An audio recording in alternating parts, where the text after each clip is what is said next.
Büyük çaplı bir varoluş sorunu haline gelmemişti hiçbir şey. Şimdi Güney Kürdistan'daki hükümet de, yönetim de, halk da ve Kuzey Kürdistan'daki de, Rojava'daki de, Rojava'daki de hepsi hissediyor.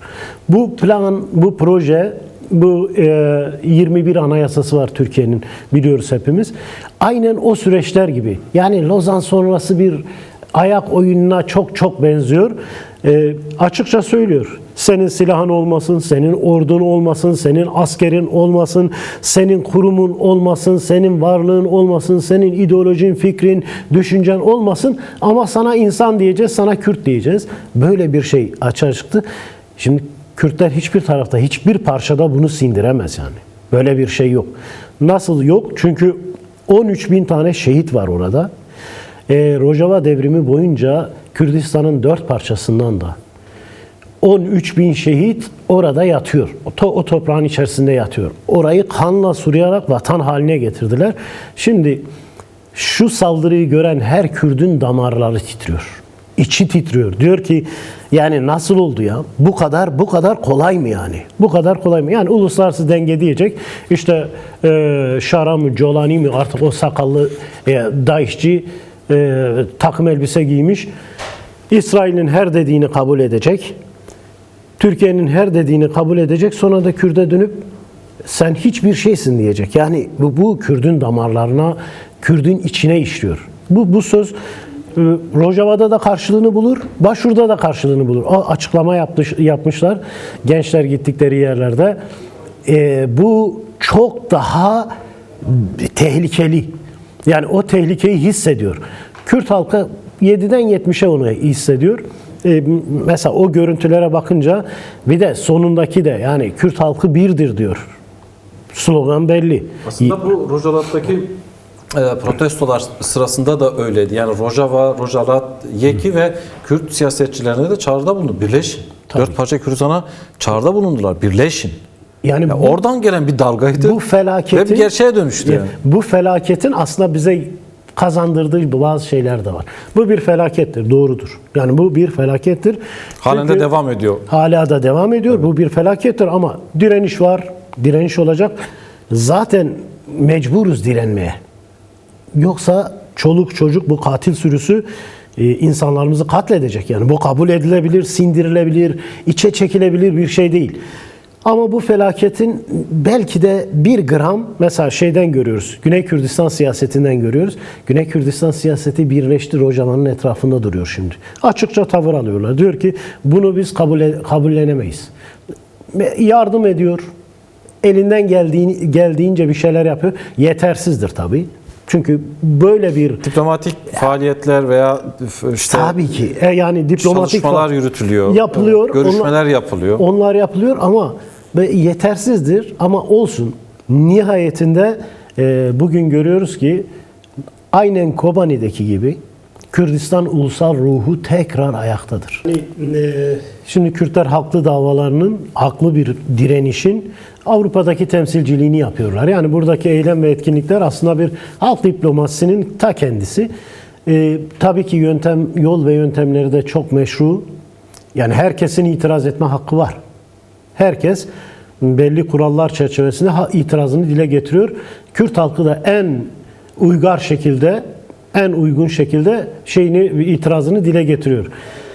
Aslında Avrupa'daki devletler ya da Avrupa Birliği şimdiye kadar çıkarttığı sesler çok cılız.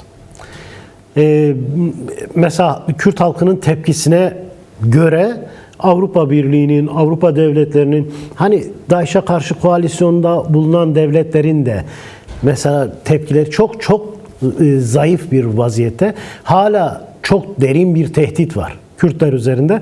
Yani bunun aslında bizim bunu ortadan kaldıracak düzeyde bir eylemselliği geliştirmemiz gerekiyor.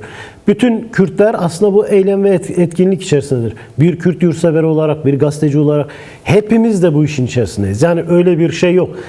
Normal bir zaman olsa bir gözlemci gibi davranabiliriz. Böyle bir davranış sergileyebiliriz. Ama şimdi Kobani'de, Kamışlı'da, Derik'te, Haseke'de yani çocuklar bile, anneler bile silah almışken Kürt halkının Avrupa'daki eylemlerinin çok daha güçlü geçmesi gerekiyor.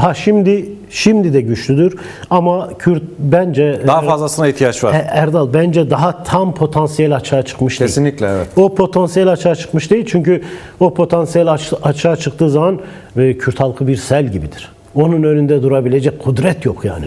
Geride zaten... Ve bu ne düşünüyorsun bilmiyorum ama Kürtlerin bu gücü var Avrupa'da. Tabii ki gücü var. Örgütlüdür aynı zamanda. Kürt diasporası, Kürt örgütlü gücü Avrupa'da var tabii ki. İran'dan sürüldüler.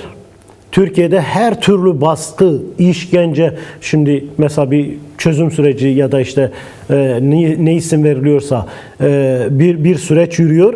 O sürecin öncesinde de siyasi sürgünler, öldürülme tehditleri, Kürt siyasetçiler buraya kaçmak zorunda kaldı. Yurtseverler kaçmak zorunda kaldılar. Tam sayısını bilmiyoruz ama yüz binlerce insan çıktı. Tabii ki.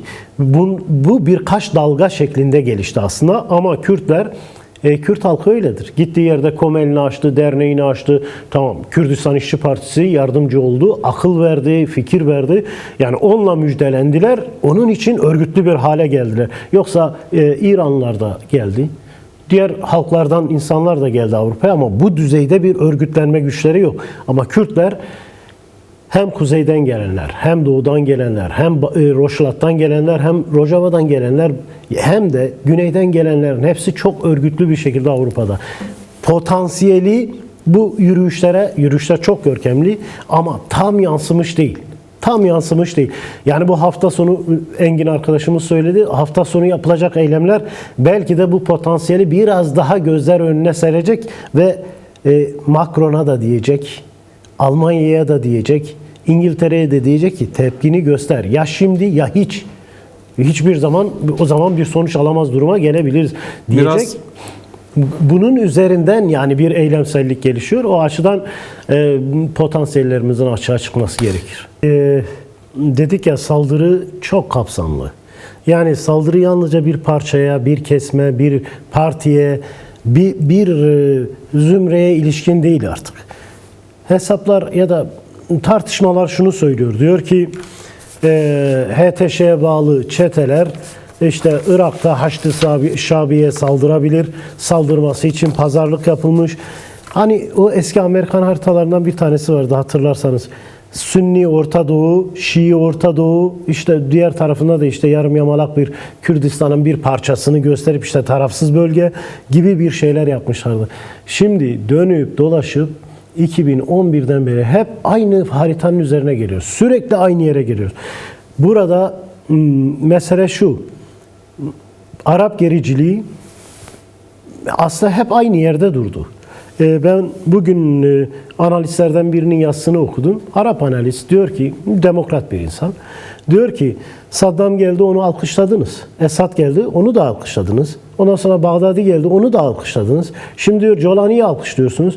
Ne zaman bunlardan yıkanacaksınız? Ne zaman kirlerden yıkanacaksınız? Evet. Diyor ki bu Kürtler diyor kimseyi alkışlamadı. Hep kendi bildiklerini yapıyorlar. Analizi çok uzun ama diyor ki hep bildiklerini yapıyor. Şimdi Kürtlerinki jeopolitik bir handikap yani. Biz mecburuz buradayız. Yani Kürdistan böyle bir yerdir. Sayın Mesut Barzani de kuzeydeki Kürt legal siyaseti de zaten rehber hapı Abdullah Öcalan çerçevesini hep ulusal birlik, bağımsızlık, özgürlük, Kürdistan üzerine kurdu. Bunun yol ve yöntemleri değişebilir. Farklılık taşıyabilir. Bu çok normal bir davranış. Hani bir kısmı diyor ki federatif olsun, bir kısmı diyor işte özgürlükçü bunlar olsun. Bunlar hiçbir engel değil. Bunlar engel olmaktan değil, çıktı evet. Zaten engel değildi. Biraz handikaplar vardı. Toplum bir şey söylüyor. Bu sese siyasetin kulak vermesi lazım. Siyaset Peki. zaten buna şimdi kulak veriyor. Bence çok iyi bir noktadayız. Kim elinden ne geliyorsa bugün Kamışlı'daki, Derik'teki, Haseke'deki, Kobani'deki çocuğun katledilmemesi için harekete geçmesi gerekiyor. Kürt siyaseti de bunu yapıyor. Kürt halkı da bunu yapıyor. Tarih yine bizim ne kadar haklı olduğumuzu gösterecek. Direnenler kazanacaktır. Sağ olun.